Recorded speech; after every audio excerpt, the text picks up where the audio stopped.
بسم اللہ الرحمن الرحیم۔ اعوذ باللہ من الشیطان الرجیم الذین ينفقون اموالهم في سبیل اللہ ثم لا يتبعون ما انفقوا منا ولا اذى لهم اجرهم عند ربهم ولا خوف عليهم ولا هم يحزنون۔ عزیز طلبہ کرام، سبق نمبر 223 اور آیت نمبر 261 262 تا 263 تک سبق ہیں۔ آیت کا عنوان ہے انفاق فی سبیل اللہ کے شرائط سلبیہ کا بیان اور ساتھ ساتھ آداب صدقات کا بیان کہ صدقے دینے کے کیا آداب اور شرائط ہیں۔ الذین ينفقون اموالهم فی سبیل اللہ، پہلی آیت میں تو تکثیر ثواب کا ذکر کیا کہ صدقہ جو اللہ کے راستے میں دعوت، درس، تدریس، جہاد کے لیے خرچ کیا جائے تو ثواب بھی زیادہ ہوگا، لیکن ثواب کے اوپر تصریح نہیں کی تھی۔ اس آیت میں لہم اجرہم عند ربہم سے ثواب کے اوپر تصریح وضاحت کی جا رہی ہے، اور ماقبل میں ذکر کیا تھا کہ وہ سلسلہ ثواب جو ہے وہ منقطع نہیں ہے، ختم نہیں ہوگا۔ الذین، وہ لوگ، ينفقون جو خرچ کرتے ہیں، اموالهم اپنے مالوں کو، فی سبیل اللہ اللہ کے راستے میں، ثم لا يتبعون پھر پیچھا نہیں کرتے، ما اس چیز کے، انفقو جو خرچ کیا ہے، منن احسان جتلانے کو، ولا اذن اور نہ تکلیف کو، یعنی جو کچھ اللہ کے راستے میں مال یا وقت یا جان خرچ کرتے ہیں اس کے اوپر احسان نہیں جتلاتے اور تکلیف بھی نہیں دیتے۔ من کہتے ہیں ذکر الاحسان، اپنا احسان جو دوسروں پر کرتا ہے اس کا تذکرہ کرنا، اس کو یاد کرنا، تاکہ لوگ میرا شکریہ ادا کریں یا میری تعریف کریں، اور تاکہ لوگوں کو پتہ چلے کہ یہ احسان اس نے کیا ہے۔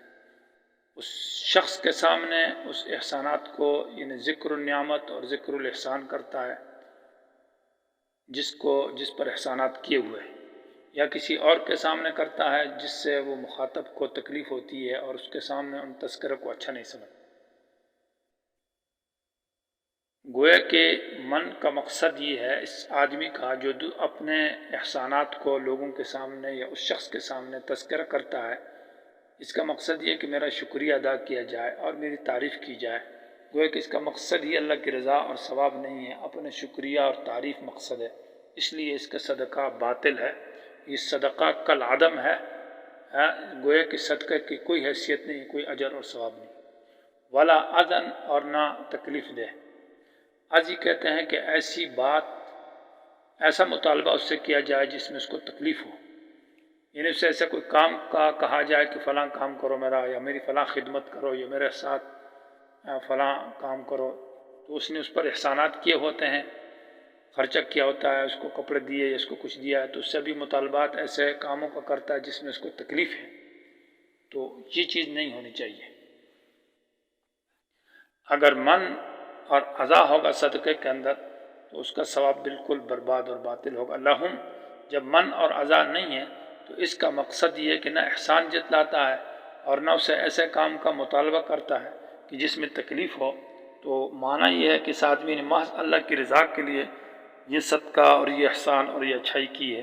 لہم، ایسے لوگوں کے لیے، اجرہم معنی اجر نفقاتہم، ان کے صدقات کا ثواب ہوگا، عند ربہم، اپنے رب کے ہاں، ولا خوف علیہم، ان پر کوئی ڈر نہیں ہے، اور ولا هم يحزنون، یہ کبھی غمگین نہیں ہوں گے۔ قول معروف ومغفرۃ خیر من صدقہ، اس میں آداب صدقے کا ذکر ہے، اور ساتھ ساتھ چونکہ ماقبل میں من اور اذا کی قباحت اور برائی بیان کی ہے، تو مزید توضیح کے لیے اور ان کی قباحت کی تنقیح کے لیے کہ خوب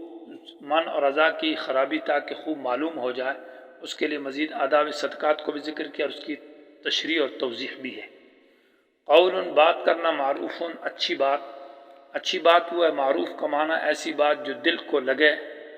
اور دل اس کو قبول کرے، دل میں اچھی لگے۔ معروف معنی ایسی بات کرتا ہے جس کو صدقہ دیا ہے، یا جو مانگ رہا ہے اس فقیر غریب جو اس سے سوال کرتا ہے اس کو ایسی بات کرتا ہے جو اس مخاطب پر اچھی لگے، یعنی بری نہ لگے، اس کے دل کو بری نہ لگے، یا اس کے دل میں اترنے والی بات ہو یا دل کو اچھی لگے۔ وہ مغفرت، اور جب کبھی کبھی سائل جو ہے نا وہ سوال میں آہذاری کرتا ہے، بہت مدد اس میں اسراف کرتا ہے، اصرار کرتا ہے کہ میں بار بار مجھے دیجیے، تو اس کو اس اصرار کے اوپر اور بار بار مانگنے کے اوپر بجائے ڈانٹ ڈپٹ کے اس کو معافی مانگتا ہے کہ جی معاف کیجیے اور ناراض نہ ہو جائیے، خیرن، یہ بہتر ہے۔ قول معروف کا ایک معنی یہ بھی کیا ہے عطا رحمہ اللہ کے، قول معروف اس کو کہتے ہیں کہ اس کے ساتھ وعدہ کرے کہ آج میرے پاس پیسے نہیں ہیں، جب تنخواہ مل جائے یا پیسے آ جائیں تو آپ کو دے دوں گا، ابھی آپ برداشت کریں۔ اور قول معروف کا معنی سمعانی نے مفسر انہوں نے یہ کیا ہے کہ کچھ تھوڑی سی چیز ان کو دے دے اور ان کے لیے دعا کرے کہ اللہ تعالیٰ اس چیز میں آپ کے لیے برکت عطا فرمائے، تو بارک اللہ کہہ کر تھوڑی سی دے کر کہ اللہ اس کام میں اور آپ کے اس مال میں برکت عطا فرمائے، اس پر آپ گزارا کریں۔ اور مغفرت کا معنی یہ ہے کہ جب سائل اور اصرار کرے اور بار بار تنگ کرے تو اس کو معاف کر دینا۔ یا مغفرت کا معنی یہ ہے کہ لغوی معنی ہے پردہ ڈالنا، مطلب بسا اوقات جب سائل مانگتا ہے تو اس کے بہت سارے عیب نظر آتے ہیں، اس کی خرابیاں نظر آتی ہے، لیکن اس وقت اس کے عیبوں پر اور خرابیوں پر پردہ ڈال دے اور اس کو کچھ نہ کہے تو یہ خیر، یہ باتیں بہتر ہیں۔ گوئے کہ صدقہ نہ کرنے سے اچھی بات کرنا یا سائل کو معاف کرنا یا سائل کو تھوڑی چیز دے کر اس کے لیے دعا کرنا، یہ خیر بہتر ہے من صدقۃ، ایسے صدقے سے یتبعھا اذی، جس کے پیچھے تکلیف ہو، یعنی احسان ہو یا اس میں تکلیف ہو، برا بلا کہا جائے۔ خیر اس میں تفصیل نہیں ہے، یہ معنی نہیں ہے کہ قول معروف اور مغفرت بہتر ہے اور صدقہ جو ہے وہ کم، یہ زیادہ بہتر ہے اور وہ کم بہتر ہے، معنی اس کا ثواب کم ہوگا اس صدقے کا جس میں عزا ہو۔ یہاں خیر صفتی ہے، معنی یہ ہے کہ قول معروف اور مغفرت تو بہتر ہے، اور اس کی جانب مخالف جو ہے کہ جس میں صدقہ ہو اور صدقے کے بعد من اور عزا ہو، وہ بالکل بہتر نہیں ہے، وہ کل عدم ہے، وہ صدقہ کل عدم قرار دیا جائے گا، نہ ہونے کے برابر میں ہے، اس کا کوئی اجر و ثواب نہیں۔ من صدقۃ کا لفظ کا انفاق نہیں کہا، اس لیے کہ لفظ انفاق عام ہے، وہ کبھی مقصد اس میں ثواب ہوتا ہے، کبھی ثواب مقصد نہیں ہوتا، ویسے انسان خرچ کرتا ہے، لیکن صدقہ کا معنی تو یہ ہے کہ اس کا مقصد اجر اور ثواب حاصل کرنا ہے۔ یتبعھا ایسا صدقہ جس کے پیچھے ہوتا ہے اذن، تکلیف معنی اسے ایسے کام کا مطالبہ کرتا ہے جس میں اس کو تکلیف ہے۔ یہاں پر من کا ذکر نہیں کیا، اس لیے کہ لفظ عزا من کو بھی شامل ہے، کیونکہ من مستلزم ہے عزا کو۔ جہاں اپنے احسانات کو انسان یاد کرتا ہے تو اس میں دوسرے کو جس پر احسانات کیے اس کو تکلیف ہوتی ہے، یا ایسے لوگوں کے سامنے اس کا تذکرہ کرتا ہے غیر موجودگی میں تو اس سے تکلیف اور ہوتی ہے۔ تو انسان جب اپنے احسانات جتلاتا ہے تو اس سے عزا ضرور ہوتی ہے، تکلیف ہوتی ہے، اور تو اس لیے عزا مستلزم ہے اور من کو بھی، وہ دونوں صورت اس میں آ جاتی ہے۔ معنی جس نے صدقے میں احسان کیا اور مطلب یہ ہے کہ عزا تکلیف دی تو اس کے صدقے سے وہ ادب بہتر ہے اور اس صدقے میں کوئی ثواب نہیں۔ واللہ غنی حلیم، سوال کا جواب ہے کہ جب ایک انسان بہت بڑی خیرات کرتا ہے، بڑا مال خرچ کرتا ہے، تو اس کے اندر اس نے عزا کی ہے یا من احسان جتلایا ہے اور نام نموش کرتا ہے یا شہرت کرتا ہے، تو اس کا صدقہ کیوں قبول نہیں ہے؟ قبول ہونا چاہیے۔ جواب یہ کہ واللہ غنی، اللہ تو بے حاجت ہے، بے پرواہ ہے، اللہ کو تو کوئی ضرورت نہیں ہے۔ کوئی غریب مسکین آدمی ہو تو وہ محتاج ہوگا، اللہ تو محتاج نہیں، صدقہ تو اللہ کے لیے دیا جا رہا ہے، کیا اس نے بہت خرچے کیا، بہت مال لگایا ہے، تو اللہ تعالیٰ اس کا کوئی محتاج تو نہیں ہے کہ اللہ تعالیٰ اس کے صدقے کو قبول کرے۔ وہ تو اللہ تعالیٰ محض ثواب اور اجر جو ہے نا اللہ کی رضا کے لیے کیا جائے۔ حلیم، ایسے آدمی کو تو سزا ہونی چاہیے جس کے صدقے میں من اور عزا ہو، احسان ہو، نام نموش، شہرت ہو اور تکلیف ہو، لیکن اللہ تعالیٰ حلیم صبرناک ذات ہے، جلدی سزا نہیں دیتا، تاخیر سے سزا دے گا، لیکن سزا ضرور ہوگی، معنی اس کے اجر و ثواب باطل ہو جائے گا۔